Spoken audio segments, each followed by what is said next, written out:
Chaque jour, retrouvez les 4 programmes Fréquence Évasion Radio et Monte Carlo Azur en live. Des podcasts gratuits, des infos concernant vos émissions préférées sur les sites de fréquenceévasion.com et montecarloazur.com. YouTube est un complément des programmes de Fréquence Évasion avec plus de 500 vidéos à votre disposition.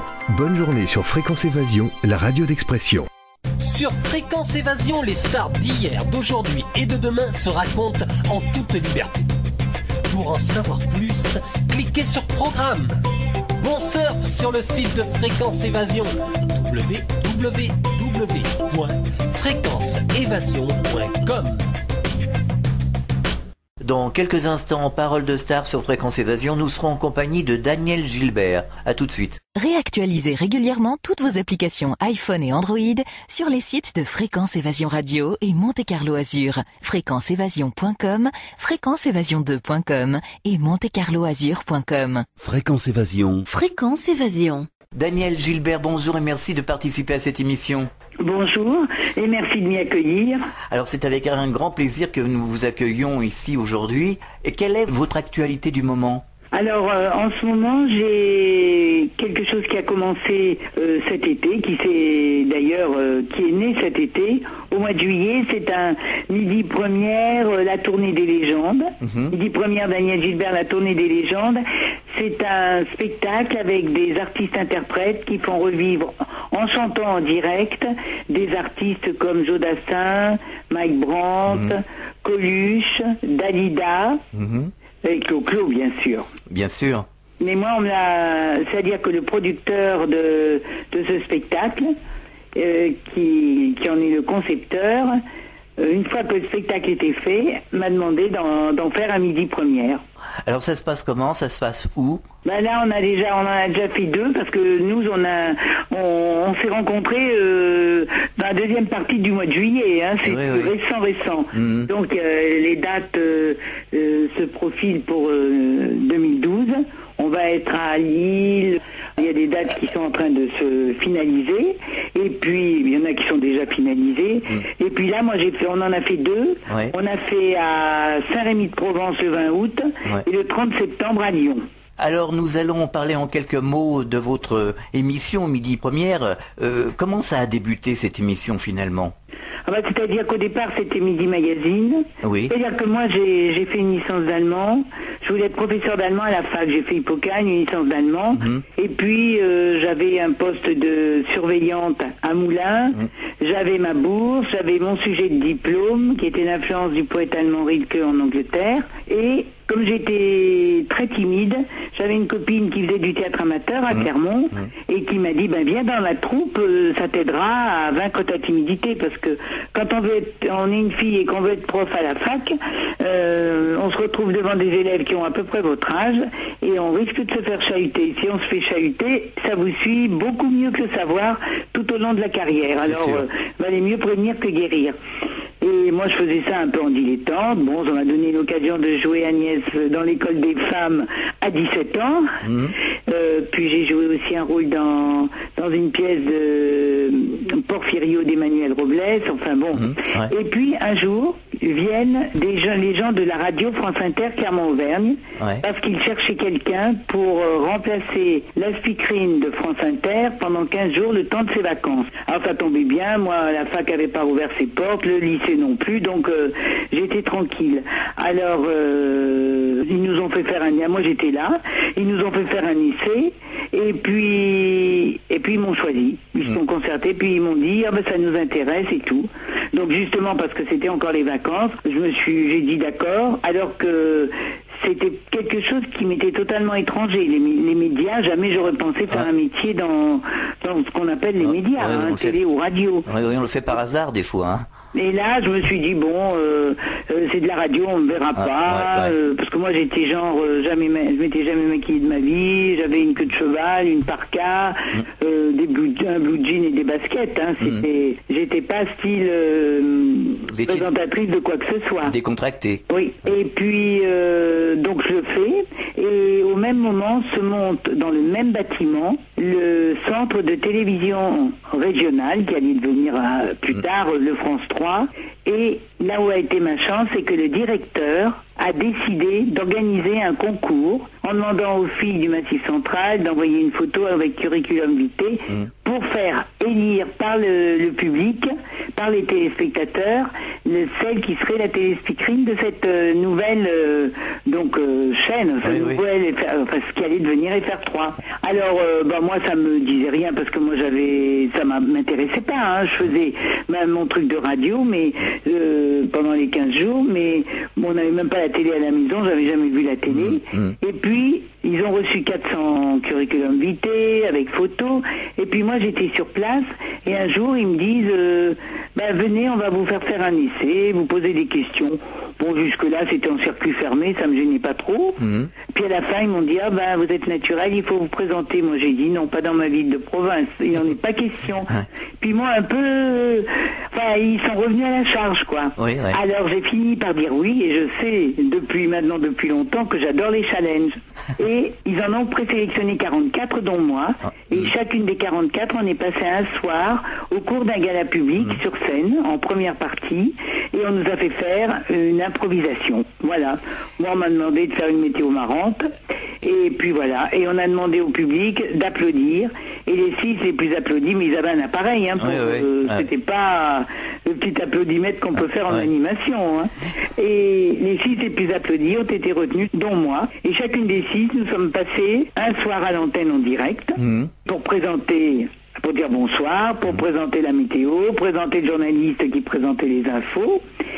Et à la fin de la semaine, ils ont demandé aux téléspectateurs d'envoyer une carte postale avec le nom de celle qu'ils préféraient. Et puis, comme ils ont voté pour moi à 70%, je suis entrée à la télé. Et pour la petite histoire, maman, papa et mon petit frère sont allés me regarder sur le trottoir dans une vitrine de magasin parce qu'on n'avait pas la télé à la maison.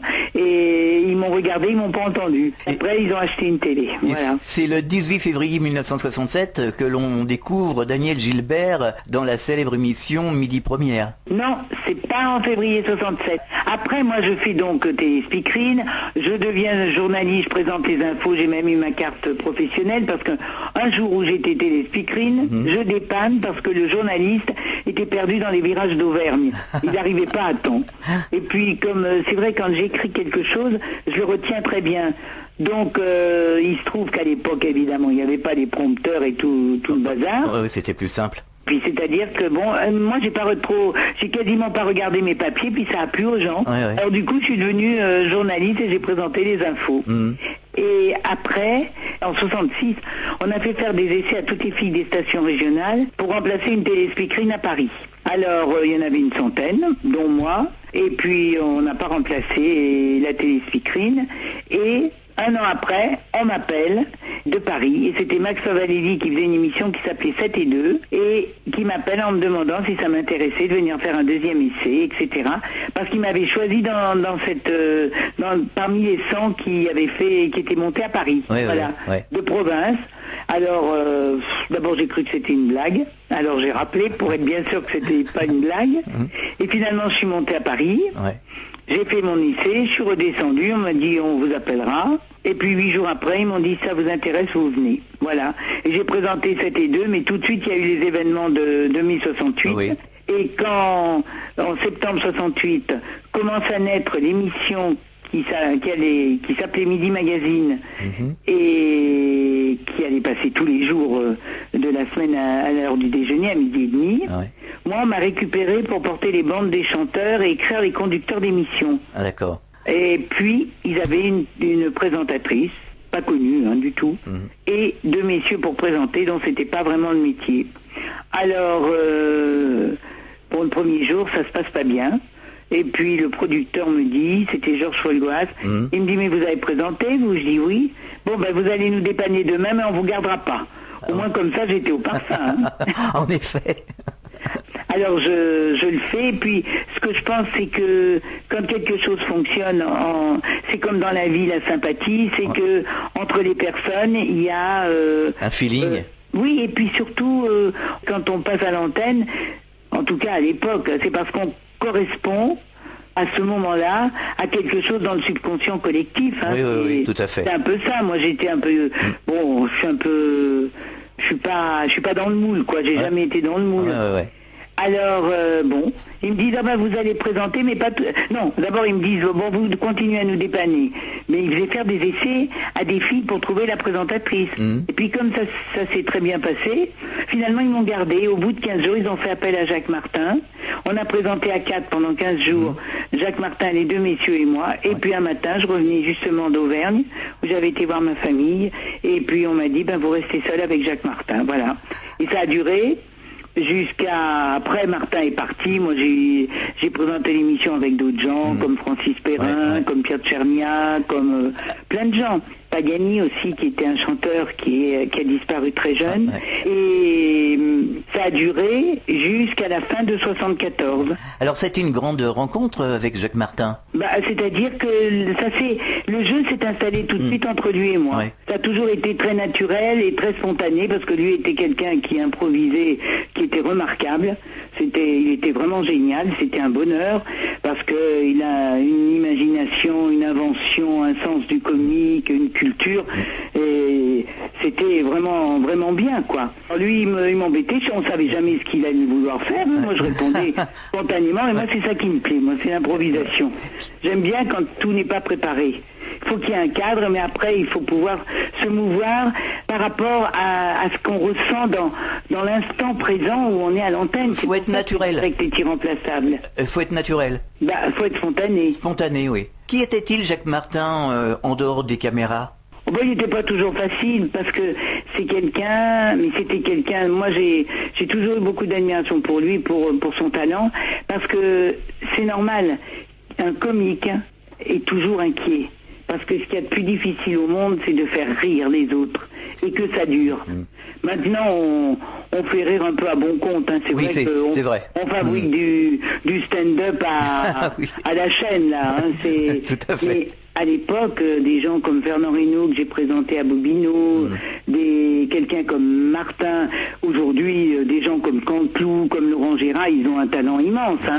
C'est vrai, oui. Ils ont un talent immense. Mais après, il y a plein de gens, parce que tout le monde croit pouvoir faire tout, quoi. Oui, tout à fait. C'est un peu ça maintenant, on est à une époque où... On ne peut pas toujours faire n'importe quoi. Non, c'est même pas n'importe quoi, mais c'est que souvent, quand on voit un spectacle comique, disons qu'on prévoit ce qui va faire rire. C'est attendu. C'est un peu dommage, parce que le vrai rire et le vrai comique, c'est quand ça vous surprend comme une gifle. Ah, tout à fait. C'est là où c'est réussi, où c'est vraiment talentueux, quoi. C'est comme ça qu'on attrape des fous rires.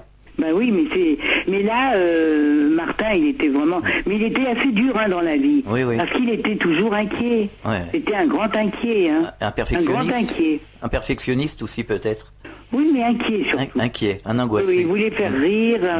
Et puis, il avait autre chose aussi. Il était tellement doué pour tout, parce que c'est rare de voir quelqu'un doué à la fois pour le chant, pour la comédie. Ah, c'est vrai, oui. Pour l'improvisation, enfin pour tout. C'est-à-dire que quand il était animateur, il avait envie d'être au théâtre. Quand il était au théâtre, il avait envie d'être chanteur. C'est-à-dire qu'il était un peu insatisfait. Et c'est le problème des surdoués, ça. Ah oui, tout à fait. C'est que la vie est trop courte, on ne peut pas tout faire en même temps. C'est vrai. Daniel, on va s'arrêter, on marque une pause, on revient dans quelques instants pour continuer cette conversation ensemble. À tout de suite. Chaque jour sur Fréquence Évasion Radio, vos rendez-vous quotidiens. Écoutez Fréquence Évasion en téléchargeant l'application iPhone ou Android et retrouvez-nous sur www.fréquenceévasion.com. Infos, chroniques, interviews et détente. Fréquence Évasion Radio, dites-nous tout. Fréquence Évasion. Fréquence Évasion. Nous sommes de retour sur Fréquence Évasion, c'est Paroles de Star. Nous sommes toujours en compagnie de Daniel Gilbert. Alors l'émission Midi Première était enregistrée au studio 102. Non, c'est-à-dire que c'était du direct. La première est née lorsque le 6 janvier, on m'a demandé, et j'ai commencé le 6 janvier, à être responsable de l'émission. Je dis pas productrice, parce que producteur, ça englobe tout à fait autre chose dans l'esprit d'aujourd'hui. Là, c'était simplement responsable du contenu de l'émission. C'est là que, alors, j'étais donc animatrice et responsable de l'émission, et ça a commencé le 6 janvier 1975. Et c'est là que j'ai eu envie d'emmener l'émission au moins une semaine par mois, en dehors du Festival de Cannes, et puis du Midem, du Festival de télé à Monte-Carlo, que j'ai eu envie d'emmener l'émission à la rencontre des Français un peu partout en France et profiter de mettre en valeur les régions. C'est vrai que j'étais la première à le faire, mais à profiter de mettre en valeur les régions, parce que moi je trouve que la France est un pays magnifique et très diversifié, que c'est intéressant. Et puis moi ça m'intéresse toujours de mettre les gens connus avec les gens pas connus, parce qu'il y a autant de talents de part et d'autre. Et ça me plaisait d'aller dans les régions, de mettre en valeur des gens, de mettre en valeur géographiquement et de leur amener des tas de vedettes, voilà. Comment étiez-vous accueilli par le public? Oh, génial, c'était génial. Hein. Moi, je vous ai vu une fois place du Capitole à Toulouse. Ah, là. Et je vous avais vu alors à la Maison de la Radio au Studio 101 avec Stone et Chardin. Oui. Oh oui, mais je recevais tout le monde. Hein. On a même reçu Michael Jackson avec ses frères. Hein. Oui, ah oui. Oui. Alors tout était en direct. Ah oui, c'était en direct. Vous aviez parfois des problèmes techniques qui donnaient droit à des situations assez cocasses. Eh bien, c'est ça que j'aime, moi. C'est d'improviser, de rattraper les problèmes. Voilà. D'un coup, c'est rigolo. On sort un peu plus de soi et c'est vraiment très amusant. Moi, j'adore la corde raide. On se souvient avec Ringo, Claude François. Ah oui, bon, il y en a plein. C'est parce qu'il les repasse souvent, mais sur les milliers d'émissions, il n'y en a pas eu tant que ça. Non. Mais moi, j'étais un peu déçu quand il n'y avait pas de grain de sable. Ah bah là, vous étiez une fois noyé dans la foule. Ah oui, mais ça il y en a eu plusieurs fois. Il y a eu à Strasbourg avec Plastique Bertrand. Mais il y en a eu des trucs, mais c'était vraiment rigolo à faire. Là, vous avez reçu Coluche aussi? Ah bah bien sûr, Coluche, il a même été prêt quand je faisais pas encore Midi Première, hein, que c'était encore Midi Magazine, Midi Chez Vous. Quand Martin est parti, ils ont demandé à Coluche de venir présenter. C'était en 71, il devait présenter un mois. Il est resté une semaine. Oui. Parce que son humour n'a pas plu aux gens, alors que 4 ans après c'était une superstar et qu'il avait un talent extraordinaire, même prémonitoire je trouve. Ouais. Même prémonitoire dans certains sketchs, il a une intelligence. Enfin, il était brillantissime. Hein. Moi, je l'aimais beaucoup. Il était sensible. Oui, c'est vraiment quelqu'un. C'est un très grand, quoi. On dit que Coluche était tout à fait différent de Coluche, l'artiste. On dit qu'il était très sensible, qu'il était très. Ah, mais il était très sensible. Mais moi, je trouve que ça se sent même dans ce qu'il faisait, parce que pour faire rire, faut être très sensible. Hein. Il était très effacé aussi. Pour manier la dérision et l'autodérision, si possible, ce qui se manie pas souvent, eh ben il faut être très sensible, hein, sinon ça marche pas. Qui vous a donné ce surnom, la Grande Duduche? Ben, c'est Martin, parce qu'un jour, il avait reçu chez lui le matin une bande dessinée de Cabu. Oui. Parce que Cabu, il a un personnage qui s'appelle le Grand Duduche. Oui. Et tout d'un coup, ça l'a pris au milieu de l'émission, il m'a appelé la Grande Duduche en direct. Parce qu'il avait ça dans la tête, parce qu'il avait feuilleté la bande dessinée. Et c'est resté. Vous savez, il y a des trucs comme ça qui restent. C'est vrai. On ne sait pas pourquoi. Vous avez une histoire, un souvenir qui vous a marqué très particulièrement durant cette époque et ces tournées Midi Première à nous raconter? Oui, chaque jour était marquant. Mais si vous voulez, moi, mon idole quand j'étais à Clermont, c'était Georges Brassens. Oui. Ce qui m'a marqué, c'est quand Georges Brassens m'a demandé de venir présenter sa première partie à Bobino et que j'avais des longues conversations avec lui à l'entracte et dans les coulisses. Et puis, quand il est venu dans l'émission avec Jacques Dutronc, j'avais Jacques Dutronc et j'ai eu Georges Brassens et qui nous a chanté du Tino Rossi. Ah oui. Parce qu'il adorait Tino Rossi. Et c'est marrant parce que l'autre jour, moi j'adore Brassens, hein, c'est vraiment... d'ailleurs, c'est la première vedette que j'ai vue à Clermont, de ma vie. Et quand j'ai vu le documentaire qu'ils ont fait sur Brassens sur la 3, bon, il y avait plein de choses, c'était bien. Oui. Mais ils ont dit qu'il chantait tout Charles Trenet, mais personne n'a dit qu'il chantait tout Tino Rossi. Ah non, moi, il m'a chanté à Midi Première. Hein. Ah oui. Ah mais il m'a chanté Tino Rossi.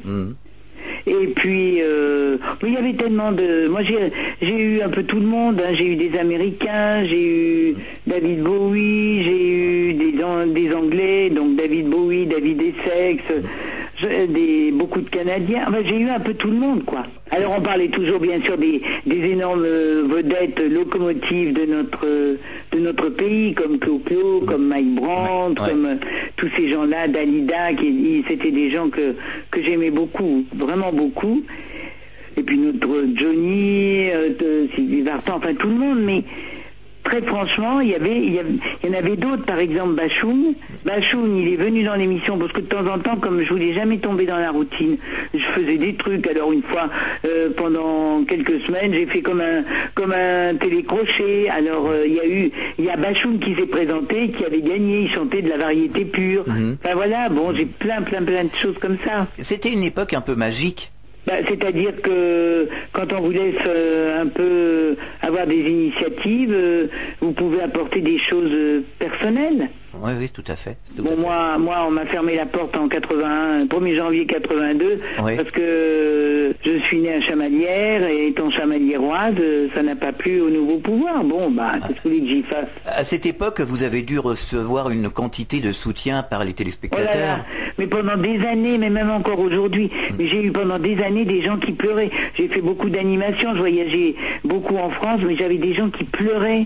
Ils me disaient, vous nous manquez. Moi, j'ai des gens qui, au départ, m'ont dit, mais si on avait su que voter pour M. Mitterrand, c'était vous faire virer, on n'aurait pas voté pour lui, vous voyez, des trucs comme ça. Parce que c'était en France, bon, mais ça c'est les trucs quand on veut prendre la place de quelqu'un ou je ne sais quoi. Mais comme moi j'étais arrivée élue par les téléspectateurs, j'avais pas conscience qu'on agisse comme ça. Pour moi, je suis restée étudiante. Si on fait une bonne copie, on a une bonne note. Tout à fait. D'ailleurs, ça devrait rien avoir à le spectacle et la télévision et la politique, ça va pas vraiment ensemble. Non, mais là, surtout moi, j'étais la seule à recevoir les chanteurs de gauche en plus. Alors ça, c'était la meilleure. Mais j'en ai qui après m'ont dit, on nous reçoit plus à la télé depuis qu'il n'y ait plus. Chanteurs de gauche sous la gauche. Mais c'est dire à quel point tout ça est absurde. On est dans l'absurdité, on est dans un monde absurde. Moi je vois le public me fait l'amitié d'être vraiment gentil avec moi et on me ferme la porte. Bon qu'est-ce que vous voulez que je vous dise? Dans un métier où il faut justement que le public adhère.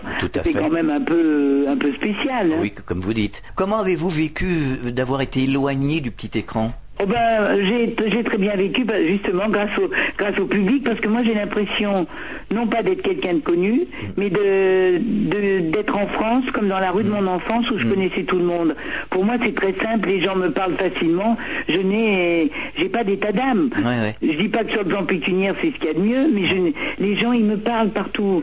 Moi j'ai un contact très fort avec les gens, c'est ça qui me plaît, c'est que les gens sont là, sont présents, et pour moi c'est génial, quoi. Que vous inspire l'émission Midi en France sur France 3? Ça m'inspire pas grand-chose, parce que j'en ai parlé au début, tout le monde m'en a parlé, parce que effectivement c'est une envie de refaire ce que je faisais, mais pas de la même façon. Ah non, c'est complètement différent. C'est-à-dire qu'ils restent plantés sur une place d'une ville toute la semaine, ils montrent des reportages. Mais à ce moment-là, et enfermé un peu dans une bulle, donc on peut être à Paris pour faire ça. Tout à fait. Moi, ce qui me plaisait, c'était d'entrer, d'avoir les pieds dans la bouche de vache, comme d'avoir les pieds sur le tapis du château.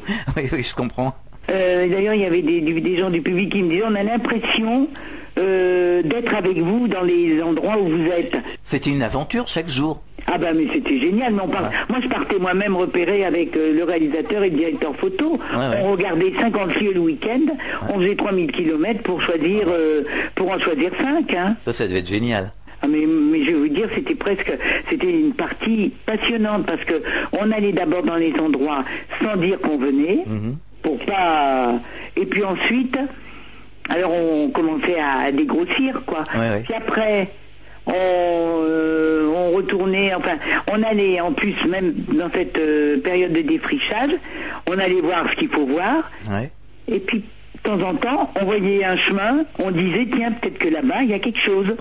Et on a découvert comme ça des endroits. On a même fait parfois connaître des endroits, des régions, aux gens de la région qu'ils ne connaissaient pas. En effet, Et c'est ça qui était marrant, la prospection.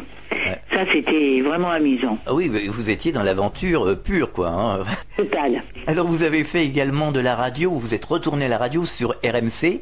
Oui, j'ai bien aimé. Oui, comment ça s'est passé? Mais j'avais commencé à Europe. J'ai été une des premières qui faisait une émission de télé à faire de la radio à Europe 1 l'après-midi. Je me suivais en tirant les circuits quand je me déplaçais avec l'émission. Et après, sur RMC? Et après, vers 92, 93, j'ai fait RMC.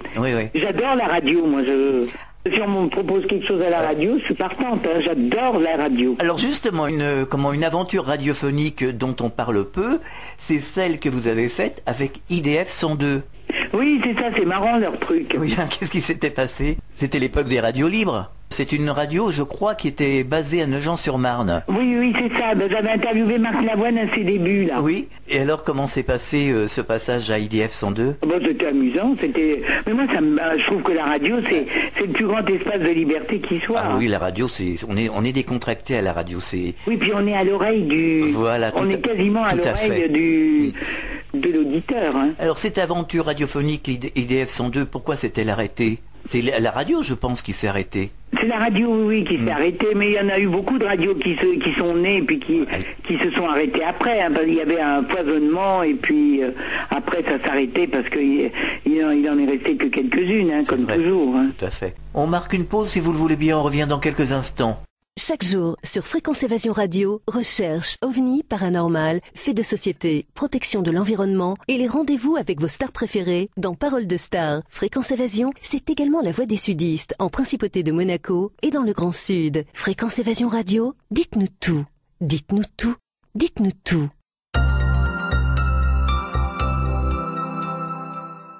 Nous sommes de retour sur Fréquence Évasion, toujours dans Parole de Star, toujours en compagnie de Daniel Gilbert. Quel regard vous posez aujourd'hui sur cette époque des années 70, de cette télé qui était pour nous une télé conviviale, qui était un peu moins aseptisée qu'aujourd'hui? Non, mais moi, ce que je pense, c'est qu'à travers les époques, et justement aujourd'hui, c'est génial. Moi, je sais que faire l'émission aujourd'hui avec les moyens techniques qu'il y a, oui. Mais ce serait extraordinaire pour bouger, pour tout. Ah, voilà. C'est pour ça que je comprends pas comment les gens peuvent être statiques, quoi, quand ils se déplacent. Parce que il y a tellement de facilité. Nous, c'était dur, hein, parce que il y avait 60 techniciens, il y avait un car régie de 11 mètres, enfin plus grand qu'un car normal. On n'avait que 4 caméras avec 250 mètres d'autonomie. Maintenant, on peut faire ce qu'on veut, hein. C'est pour ça que c'est dommage. Non, ce qu'il y a, c'est que moi, je pense, on se fait manger par des progrès techniques. C'est toujours comme ça, hein. Vous n'avez qu'à regarder dans certains textes de littérature, même chez Goethe, c'est que les gens, l'humain se fait bouffer parce qu'il invente. Il a du génie, parce qu'il y a du génie quand même qui est inventé. Ah oui, de toute façon, il y a du génie. Quand même. Oui. Moi, je suis pas nostalgique. Hein. Non. Je trouve que c'est génial. Internet. Ah non, c'est génial. Internet, c'est formidable. Mais c'est formidable, mais ça aussi, comme tout théorème, ça a son corollaire, c'est-à-dire que c'est aussi hyper dangereux. Tout à fait. Voilà. Tout à fait. Et qu'il n'y a pas de mesure. Nous, on ne sait pas utiliser, être maître de ce qu'on invente, je crois. Oui. Et ça, c'est un peu dommage. C'est parce tout à fait qu'il y a vrai. un truc, pour moi, qui reste d'abord le plus important et qui est quand même commun à toutes les époques. On peut partir de n'importe quelle époque. Ce qui reste commun aux époques, à toutes les époques, y compris aujourd'hui, c'est quand même l'humain. Ah oui. Tout à fait. L'humain. Ah, c'est l'humain. C'est que dans les années 70-80, l'humain était beaucoup plus présent. Voilà, c'est ce que je voulais vous dire. C'est ça la différence. Voilà. Et aussi, il faut reconnaître que moi je pense que les gens, plus que la nostalgie, même de chanteurs, de choses comme ça, bon, il y avait des mélodies, maintenant on fait avec la technique, on peut faire une chanson en mettant des beaux arrangements, il n'y a pas de mélodie, on met des paroles dessus, on dit qu'on fait une chanson. Oui. Avant, il y avait une ligne mélodique. C'est ça qui fait qu'une chanson, elle vous reste accrochée à vous. Mais à l'époque, j'ai l'impression qu'on faisait de la télé ou de la radio ou n'importe quoi avec des bouts de ficelle et on faisait plus rêver les gens. Ben oui, parce que l'humain se décarcassait plus. Maintenant, c'est plus facile. Donc, je pense que... Et puis, on est à une époque où on empêche un peu les personnalités de s'extérioriser. Parce qu'il y en a plein de gens bourrés de talent. Mais ils peuvent pas... Ils n'ont pas la possibilité. Maintenant, c'est formaté, c'est des réseaux, c'est tout ce que vous voulez. Et faut surtout pas faire d'ombre. Oh, tout à fait. Alors ce qui compte, c'est moi ce que je trouve formidable, c'est les gens justement qui font de l'ombre parce qu'ils ont un truc en plus. Justement, c'est le but de la radio. Chez nous, on laisse les artistes, on laisse tout le monde s'exprimer comme ils le veulent, comme ils le sentent. Parce qu'il faut que, mais même les émissions, ils devraient, mais ça c'est leur problème, hein. Moi je suis pas directrice, hein. Donc ils font ce qu'ils veulent. Mais je pense aussi que les gens ont la nostalgie des années 70, même les jeunes, hein. Oui, tout à même fait. Les jeunes, oui. c'est parce que c'était quand même une période heureuse, hein. Bien sûr. Il n'y avait pas le chômage, il n'y avait pas le sida, il n'y avait pas un tas de trucs comme maintenant. Il n'y avait pas la surinformation qui vous plombe votre bonne humeur, parce qu'il faut vraiment avoir le côté positif bien accroché pour résister. Surtout en ce moment. 20 fois, 30 fois avec l'information continue, on ne vous parle que des choses négatives, il n'y a plus de respiration pour les gens, parce que apporter quelque chose qui vous remplit de bonne humeur, c'est donner la possibilité de mieux lutter contre les problèmes, perso ou autres. Bien sûr. Mais là, on vous plombe, là. Ça me rappelle le poème « Quand le ciel basé lourd pèse comme un couvercle ». Là, c'est quand l'info lourde pèse comme un couvercle sur notre tête. Là, on est plombé, là. Hein. Oui, on est bien plombé. Il faut vraiment avoir le moral pour vivre à une époque comme aujourd'hui. Alors ça a des conséquences pas très agréables sur la mentalité des gens, parce que les gens deviennent de plus en plus perso, individualistes. Ils vont voir quelqu'un tomber, ils vont pas l'aider. Je veux dire, mais c'est normal. C'est la survie maintenant. Et puis la violence aussi à la télévision, sur le petit écran, à travers les séries. Et donc les journaux dont on parle, mais les séries sont très violentes. Oui, puis il y a de la violence aussi dans la vie qu'on ne maîtrise pas, quoi. Oui, tout à fait. Il n'est pas puni, donc... On a du mal à... Par contre, on va dire, si un papa donne une fessée à son fils, il n'a pas le droit, quoi. Non, mais c'est complètement aberrant. Oui, mais non, vous avez tout à fait raison. Parce qu'une petite fessée, ça fait pas de mal. Tout à fait. Moi, j'en ai eu qu'une dans ma vie. Et mon papa, il a pleuré le jour où il m'a donné une fessée. Tout à fait. J'avais 4 ans, je m'en souviens. Mais ce que je veux dire, c'est qu'une petite fessée, ça fait pas de mal à un gamin qui va se pencher par la fenêtre. Bien sûr. Si on lui donne une fessée et qu'on lui dit, il faut pas faire ça, il ne le refera pas. Hein. Mais exactement. Et il tombera pas par la fenêtre. On confond tout. Oui, mais on mélange un peu. On mélange tout, on fait des amalgames de tout, et c'est une véritable catastrophe. C'est ça qui est dommage, parce que franchement, on a la chance d'être sur Terre, et on a aussi la malchance de savoir qu'il y a beaucoup de dangers naturels qui nous guettent. On n'a pas besoin d'en créer. Hein. Non. Il y en a suffisamment qui vous tombent sur la tête. On est d'accord à 100%. Moi, je sais pas, pour moi, un pays, c'est comme une famille, ça doit être une équipe. Mais moi, je suis une rêveuse, hein. Oui, mais vous êtes comme moi. C'est ça le problème.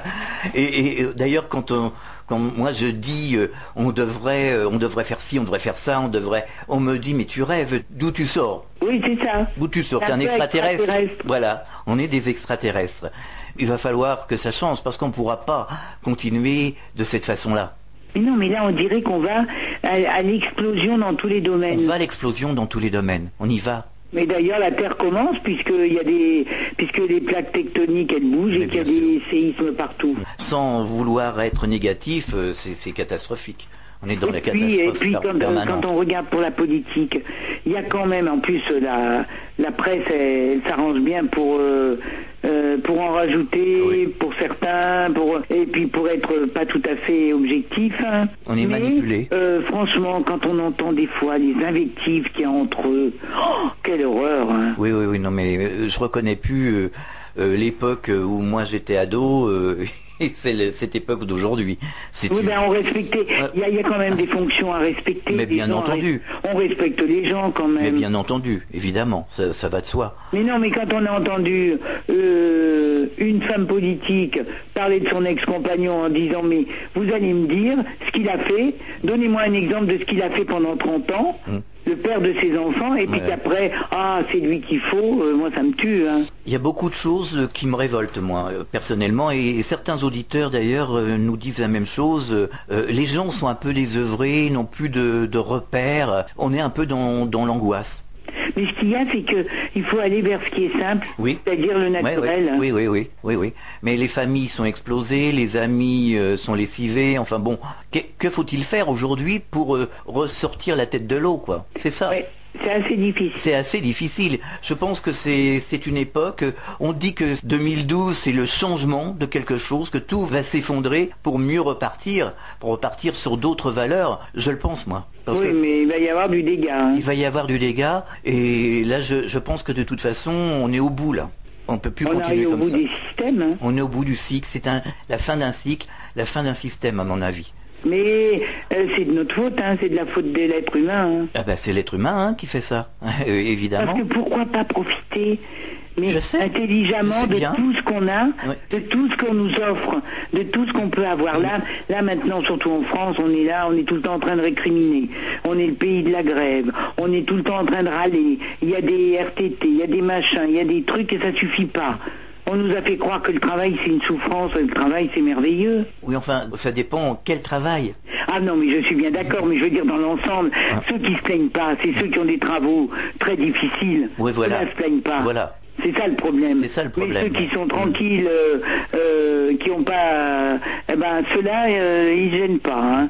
Et c'est eux qui râlent parce que ils ont encore une forme de sécurité d'emploi ou des choses comme ça, quoi. Oui, oui, oui. C'est le monde à l'envers. Ah oui, non, mais c'est le monde à l'envers. Alors, vous avez également participé à la ferme célébrité. Ah oui, ça a été une bonne aventure, ça. Comment vous Je avez... l'ai fait connaître par les jeunes, alors par les très jeunes même, alors c'était extra. Comment vous avez vécu cette aventure Ça m'a beaucoup plu. Oui. Et j'avais l'impression qu'on était une bande qui recevions des gens, parce que comme ça passait 24 heures sur 24 également sur une chaîne, Oui. moi j'avais l'impression qu'on était, mais presque, que les gens étaient avec nous, quoi. Que le public était avec nous. C'est ce qui m'a aidé à supporter l'éloignement des miens, etc. Oui, oui, oui. Alors c'est Ça me dommage. plaisait beaucoup, sauf que ce qui me plaisait plus, c'était la nature et les animaux. Oui, justement. Plus que les humains. Ah bah oui, ça, je vous le fais pas Parce que dire. alors, le microcosme, c'est pareil qu'à l'extérieur. Hein. Exactement, bah, de toute façon. Et, sauf que c'est encore exacerbé parce que c'est dans un petit monde. Mais des trucs bêtes, mais vraiment. Les gens sont les gens, hein. Ça on les changera pas. Bah oui, mais c'est dommage parce qu'il y a tellement de gens super. Oui, oui. Parce que chez chacun, il y a quelque chose de super. Moi, ce qui m'a plu en faisant l'émission et ce qui me plaît quand je vais faire des animations ou même du théâtre, puisque là j'ai fait 2 pièces, hein, j'ai fait Monique et demandé qu'elle douce que j'ai créé de Mesrahi au théâtre du Rond-Point. Ensuite, j'avais tourné avec Olivier Lejeune il y a 2 ans, et ensuite on a fait la pièce pendant 3 mois au théâtre du Palais Royal. C'était pas avec Ginette Garcin? Non, Ginette Garcin, elle est venue après. Ah, elle est venue après. Quand il a fait des 15 jours. Mais moi, j'ai fait 1 mois. D'accord. Et c'était la création de la pièce de Mesrahi. Ah, d'accord. Et après, j'ai pas pu la faire parce que je faisais l'autre pièce. Et il y a eu d'autres gens. Ginette Garcin qui est venue à notre micro. Alors Ginette Garcin aussi, elle avait la pêche, hein. Mais Ginette Garcin, elle faisait le rôle de Dany. Ah, d'accord. La poissonnière dans la pièce. Parce que c'était... on s'est bien amusé, ça m'a beaucoup plu. On manque de personnages comme ça qui ont du tonus, qui sont naturels. On a besoin de ça. On a vraiment besoin. Ça c'est clair. Ah oui. Mais là, tout est aseptisé. Alors, il n'y a rien qui ressort. Il faut surtout pas d'aspérité, c'est dommage. C'est vraiment dommage. Et c'est vrai que maintenant on contrôle tout, il y a un timing pour tout, on envahit la publicité. On a la tête qui va exploser quand on regarde la télé aujourd'hui. Hein. Ah mais ça c'est clair. Hein. Ah oui, vraiment. Non mais il y a trop de surinformation, puis il n'y a pas de bonnes émissions, et puis il n'y a pas d'émissions du tout. C'est vrai. Donc, c'est vrai. C'est ce que je disais à quelqu'un hier de la radio, dans les années 70, même début 80, surtout dans les années 70, on rêvait avec la télévision, on prenait le programme, il y avait 4 ou 5 chaînes, on disait tiens ce soir il y a sur la une il y a 6... Oui, c'était un subconscient collectif, voilà. Tout le monde en parlait. Et, oui, tout le monde en parlait le lendemain, t'as vu ça, t'as vu... Mais maintenant c'est une autre époque parce que les gens vivent différemment. Oui. Mais ça pourrait être plus sympa. Mais exactement, c'est pas parce que l'époque a évolué techniquement qu'on ne peut pas rêver. Ben oui, mais justement, c'est le rêve qui manque. Et voilà, c'est ça, c'est le rêve. Mais là, c'est cocasse, par exemple, l'histoire du référendum. Ils disent que le référendum, il est mort-né. Parce qu'un jour, il dit, je veux faire un référendum, alors qu'il a déjà signé des accords, papa machin. Papa Andréou. Et puis 2 jours après s'être fait disputer, ah ben non, il n'y a plus de référendum. Oui. Mais franchement, on a l'impression, si c'était pas des enjeux énormes à l'échelle des pays et des continents, il y aurait de quoi rigoler. Quoi. Moi, je trouve que pour faire des sketchs, il n'y a qu'à juste reprendre ce qui se passe. Hein. Il n'y a pas besoin de retoucher. Enfin, de toute façon, c'est ce qu'on disait il y a quelques instants, on est à la fin. On est à la fin du cycle et j'espère que l'être humain va retomber sur ses pieds. J'espère que les gens vont se dire, tiens, on pourrait être sympas les uns envers les autres et apporter des choses agréables, quoi. Être un peu plus chaleureux. Se faire du bien, parce que quand on est dans une équipe, on se fait du bien. Si quelque chose est bien pour un des membres de l'équipe, c'est du bien qui rejaillit sur tout le monde. Ah oui. Mais en France, on est trop jaloux. Alors, on veut pas qu'il y en ait un qui sorte du lot. Et ça donne ce que ça donne aujourd'hui, c'est-à-dire une époque triste, une époque où rien ne se passe. D'ailleurs, quand vous rigolez, vous faites un sourire à quelqu'un, vous dites mais qu'est-ce que t'as, qu'est-ce qui se passe, qu'est-ce qu'il y a? Oui. Mais moi j'avoue que dans la rue, quand il y a quelqu'un dans une voiture qui me fait un sourire, moi je suis contente pour la journée. Hein. Exactement. Mais bon, les gens sont gentils, c'est vrai, avec moi. Mais quand même, il y a plus de coups de klaxon, hein. Parce qu'ils trouvent que vous avancez pas assez vite alors que devant c'est bloqué, que vous pouvez rien faire. Mais bon, ils sont là à s'énerver, ils prennent des grands airs. C'est magnifique un sourire. Oui, c'est bien. Et ça fait partie de l'être humain. Moi, de toute façon, j'ai une devise, la bouteille est toujours à moitié pleine.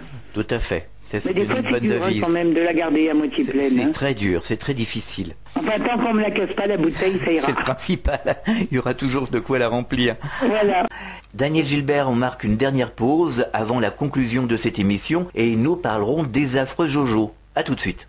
Réactualisez régulièrement toutes vos applications iPhone et Android sur les sites de Fréquence Évasion Radio et Monte Carlo Azur. fréquenceévasion.com, fréquenceévasion2.com et montecarloazur.com. Fréquence Évasion. Fréquence Évasion. Nous sommes de retour sur Fréquence Évasion, nous sommes toujours en compagnie de Daniel Gilbert.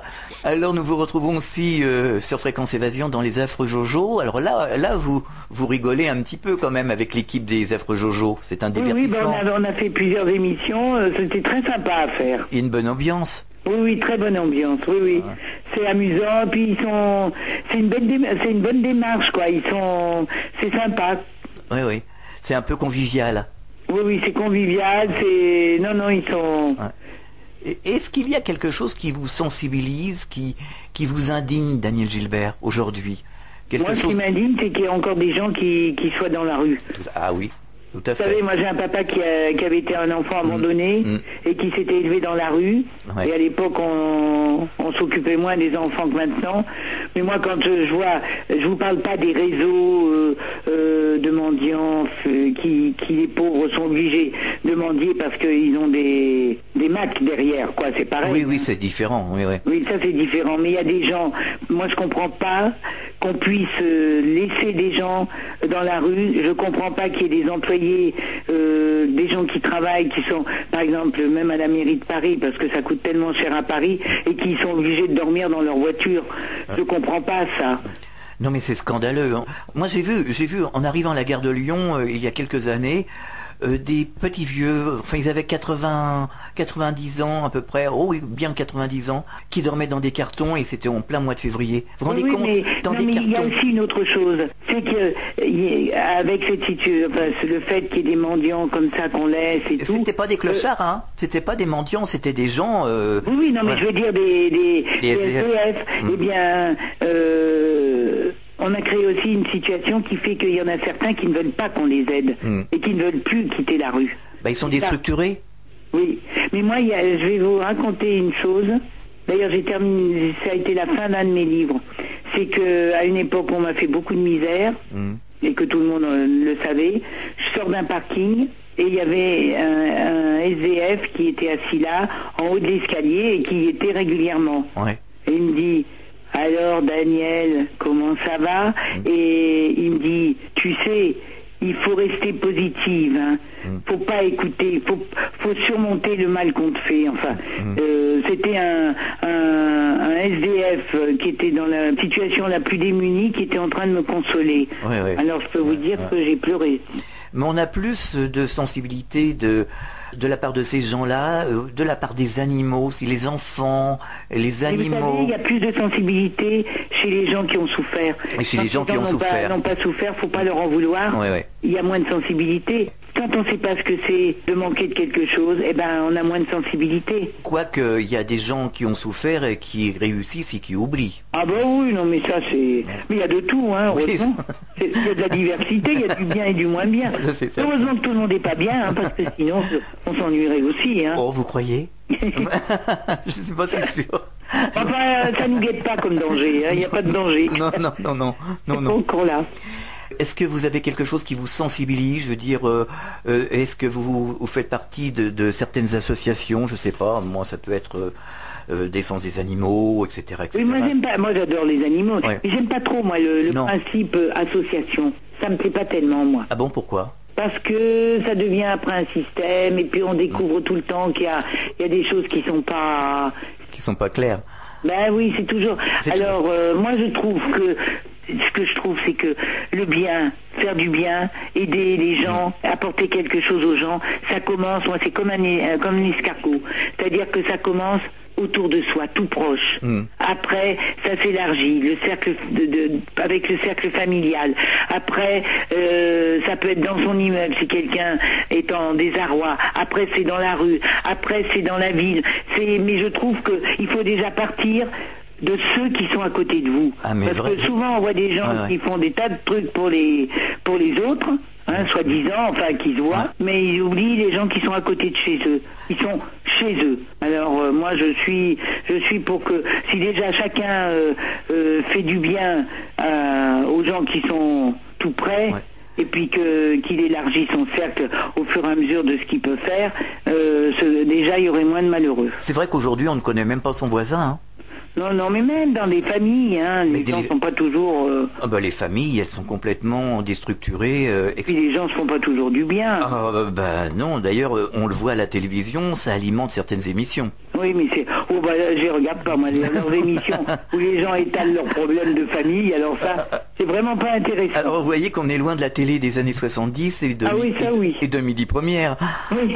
C'est ça le problème, voilà, où ça commence à devenir angoissant. Alors, il peut y avoir des émissions qui montrent la société, mais il faut pas que ça. Ah non, c'est-à-dire que c'est ça le problème, c'est que quand ils ont un truc, alors ça se décline, tout le monde fait la même chose, et on a toujours les mêmes trucs. Il faut que ce soit équilibré. Il faut faut du divertissement, faut du sérieux, faut du documentaire, faut même leurs confessions intimes que je déteste, mais ça peut intéresser des gens, ça peut les aider même. Mais il faut de tout, mais pas que ça. Dire ça plaît, le trash ça plaît, alors on va faire que du trash, c'est tout. Et disons, faut pas que ce soit des émissions qui fassent du voyeurisme. Faut que ce soit des émissions qui essayent d'éclairer la lanterne des gens, quelque part. Oui, non, mais maintenant la télé, et particulièrement la presse et les journaux, ils font non pas du voyeurisme, mais ils font carrément du buzz. Alors pour faire le buzz, on peut écharper tout le monde, faire du mal, et ils sont là. Et de toute façon, je trouve que journaliste,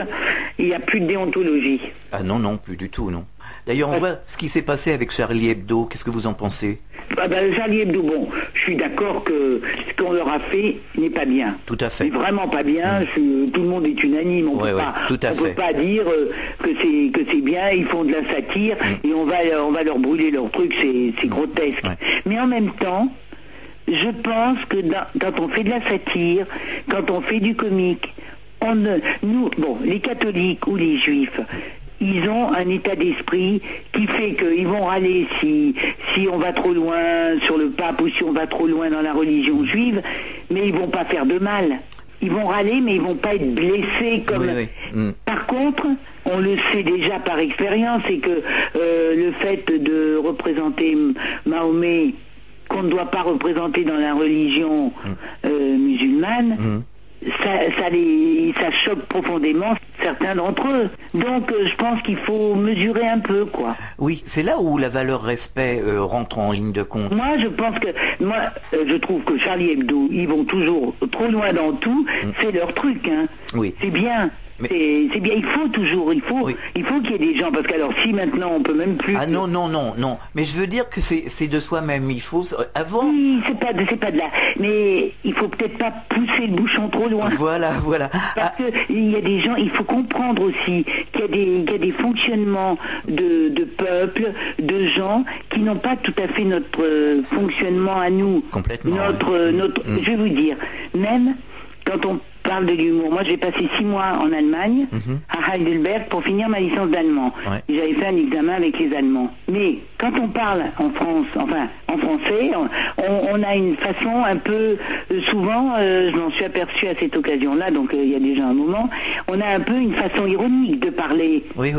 Facilement. Ouais. On a des tournures, on a des façons qui ne sont... On plaisante pas, mais c'est une façon de l'esprit français. Quoi. Oui. Surtout à l'époque. Et bien moi, il y avait des trucs que je disais en allemand, j'étais obligée de leur dire « Das ist ein Spaß », c'est une plaisanterie. Vous voyez, parce que la tournure d'esprit n'était déjà pas la même. Donc je pense que quand on attaque, enfin quand on rit de plein de choses, il faut faire attention à la tournure d'esprit de ceux dont il est question. Voilà, c'est un peu ça, quoi. C'est-à-dire qu'aujourd'hui, on a l'impression qu'il n'y a plus de retenue du tout. Non. Là, c'est scandaleux, quoi, de brûler. C'est scandaleux. De toute façon, c'est même pas. On sait même pas qui l'a fait. Hein. Parce que quand on entend les musulmans parler, ils disent. Bon, il y en a que ça les choque, mais ils vont pas aller. Mais c'est pas la peine de provoquer. C'est pas la peine d'aller. Ce que j'ai du mal à comprendre, en fait, c'est que dans les années 60-70, on n'était pas si malheureux que ça, on était quand même assez... Moi j'étais gamin, mais... Non, on était heureux. On était heureux. On était beaucoup plus libre. Je vais vous dire, c'était beaucoup plus libre. Mais parce que les gens avaient une autocensure naturelle. Voilà. On ne peut pas tout faire. Sinon, alors pourquoi les gens ils se promènent pas les fesses à l'air dans la rue? Ils s'empêcheraient de se balader les fesses à l'air. Exactement. On peut tout faire. Oui. Il y a quand même des trucs qu'on ressent inconsciemment. On ne fera pas pour pas choquer, pour pas porter préjudice à des personnes, c'est tout. Mais maintenant, on n'a plus ça. Voilà, c'est ça le problème. C'est ça le problème. En fait, c'est le vrai problème. Et c'est ce qui fait que, alors tout de suite, il faut des règles, parce que les gens, ils confondent liberté et piétiner les autres, quoi. C'est-à-dire que ils confondent la liberté et aussi la liberté, c'est pas... C'est-à-dire qu'on avait des valeurs, qui étaient ancrées en nous et on savait où on devait... C'est parti très vite, je sais pas pourquoi. C'est après 68 que ça a commencé. Oui. Et puis maintenant, c'est devenu... Alors dans les années 80, là, ça a commencé à se gâter. Et puis alors, aujourd'hui, on arrive au fond. Non, mais aujourd'hui, c'est-à-dire qu'il y a les gens sont pas gentils entre eux, quoi. Ils sont pas gentils du tout, non? Pour en revenir à ce qu'ils ont au journal Charlie Hebdo, je trouve que il est dans son rôle, mais il faut faire attention de ne pas blesser. Ils peuvent tout dire. Ils en ont dit des trucs contre le pape, contre lui, contre toutes les religions. Il faut savoir comment les gens le reçoivent, même quand on est un peu choqué, on est entre le rire et le choqué. Et puis ça, c'est peut-être quelque chose qui choque plus que ça ne fait rire les gens qui sont concernés, quoi. Voilà. Tout dépend comment c'est dit aussi. Oui. Parce qu'il y a la manière de faire passer les messages, mais là, je pense pas que ce soit les choses qui ont été dites. Je pense que c'est la représentation physique. Ah oui, c'est la représentation, oui, tout à fait. Hein. Ah oui. Je pense qu'ils auraient dit, parce qu'ils ont dit que c'était le prophète qui était le rédacteur en chef. Je pense qu'ils auraient mis ça, le prophète rédacteur en chef, mais ils ne l'auraient pas représenté. Je pense que ça n'aurait pas eu le même impact. Certainement. Je pense que c'est le fait de l'avoir représenté. Bon, faut respecter, il y a des religions qui représentent, nous, les catholiques, on surreprésente, hein. Mais c'est vrai qu'on a l'impression que ça n'évolue pas. On est comme au Moyen-Âge, il y a toujours des guerres, des bagarres. Il y a des guerres de religion, hein. On est en pleine guerre de religion. Voilà. Donc, quand même, on n'a pas beaucoup évolué, On n'a pas évolué, non. On peut se poser des questions, justement. L'histoire est un éternel retour, comme la mode, comme tout, quoi. Quelqu'un me disait, il y a une science sans conscience aujourd'hui. Oui, Oui, il n'y a pas beaucoup. Je sais pas, c'est très bizarre. Moi, je comprends pas. Ça doit être l'évolution normale de l'humanité, mais c'est pas forcément une évolution super engageante, super excitante. Non, ça c'est clair. Heureusement qu'on rigole ensemble. Oui. On passe un petit moment. Est-ce que vous avez des projets, Daniel Gilbert? Eh ben, j'ai la tournée Midi Première. J'ai aussi Philippe Soyer qui mettait en scène Monique Edmond des Caisses 12, qui met en scène Florence Foresti, Christophe Alévèque, d'ailleurs il a écrit un scénario avec lui, et qui a fait une pièce qui s'appelle Rassurons les autruches. Voilà, alors bon, pour l'instant elle est sous le coude. On l'a présentée en février au Théâtre de la Gaîté Montparnasse. Ça s'est très bien passé. Et puis, vous savez, hein, dans l'artistique, ça passe comme ça, quoi. Tout à fait. Et on vous retrouvera peut-être dans les Affreux Jojo. Ah bah peut-être, oui, parce que je me suis bien amusée, ça m'a beaucoup plu, les Affreux Jojo. Daniel Gilbert, merci d'avoir participé à cette émission, c'était un véritable plaisir, à très bientôt. À très bientôt pour vous, merci beaucoup. Et bonne continuation. Merci aux auditeurs qui ont écouté. Au revoir. Au revoir. Fréquence Évasion.